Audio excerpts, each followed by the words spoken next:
One trusts you have met Shenhe. So, are you getting along quite well? So far so good, yeah. So, you know Shenhe too, Cloud Retainer? Naturally. Save for Ganyu, who spends the majority of her time in Liyue Harbor. All the Adepti living today are acquainted with Shenhe to some degree. Cool! So, what's her Adeptus name anyway? Calling her Shenhe feels kind of friendly, but also kind of disrespectful.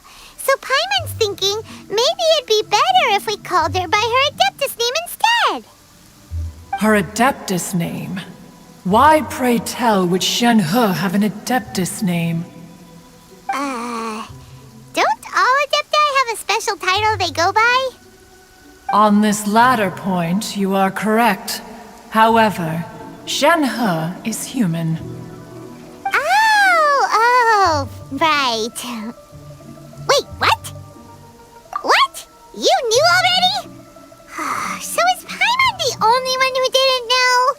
Do you mean to say that she presents differently from ordinary human beings?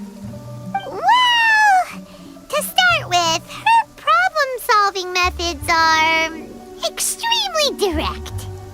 Ah, yes. She was like this all those years ago when one first met her. In this respect, she has not changed. One first found Shenhe by chance in a cave. One was passing by and sensed the presence of a god's remains. Being of an ever-vigilant disposition, one entered immediately to inspect the scene. Inside was Shenhe, then aged around 6 years old. In her hand, she held a dagger with which she was confronting a monster that was the god's remains incarnate. That sounds so dangerous. When one arrived, she had already been locked in confrontation with this monster for several days. Most mortal children are fragile, both physically and mentally, and are highly reliant on their parents for survival. But not that she was able to endure such terrible danger was due not only to her strong willpower, but also to the bloodlust and homicidal instinct with which she was born. One dealt with the monster, yet she still refused to lower her guard. She even pointed her dagger in one's direction and remained ready to strike. Only after she was satisfied that one had no intention to cause her harm did she finally relent. She then passed out without uttering a single word. In other words, if you hadn't passed by that day, Shenhe might have... Not necessarily. Upon one's arrival, one could sense that the god's wrath was gradually receding. Even had the stalemate continued, one suspects that Shenhe may have still emerged the victor of the confrontation. That's still so dangerous, though. Why was a tiny little kid battling against the wrath of a god in the first place? Alas, the mortal world is rife with suffering of every kind, and she had experienced her fair share of this, even at a tender age. Seeing that she was homeless, one decided to adopt her. Indeed, it is one to whom she refers.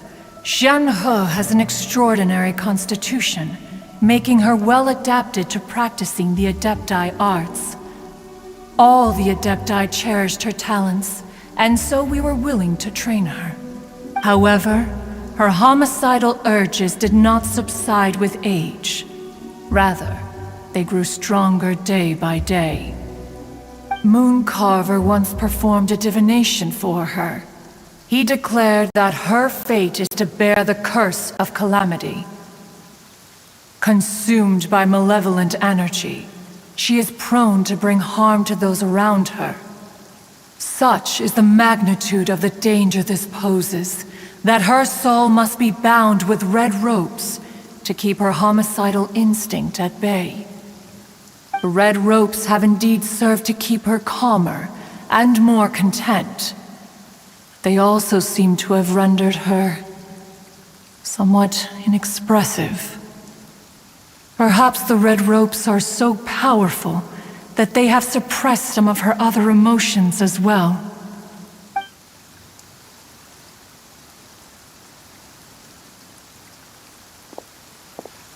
It is only by fate that people's paths may cross. Now that Shenhe's path has crossed with yours, please be sure to treasure the gift that fate has given you, and take good care of her. Oh, now Paimon gets it. You came out here to check up on Shenhe because you were worried about her, didn't you? Huh. You dare draw such a facile conclusion on the nature of one's present excursion? Incorrect. The truth is that while Liyue Harbor may seem peaceful today, danger is always lurking in the shadows. Ningguang once made a bold assertion that this is to be the era of the contract between Liyue and the humans. Well, one is most curious to observe how she will respond to the coming storm. If she handles it admirably, one is willing to be a witness to her achievements. But if she does not, the Adepti shall not hesitate to seize control. Let us conclude our conversation here for today. One has occupied enough of your time, and night is approaching. Be sure to get ample rest. So, Shenhe isn't an Adeptus after all. She just grew up around the Adepti. Oh, no wonder she doesn't like being treated as an Adeptus. Having everyone falling over themselves to show their respect all the time must be kinda hard to deal with.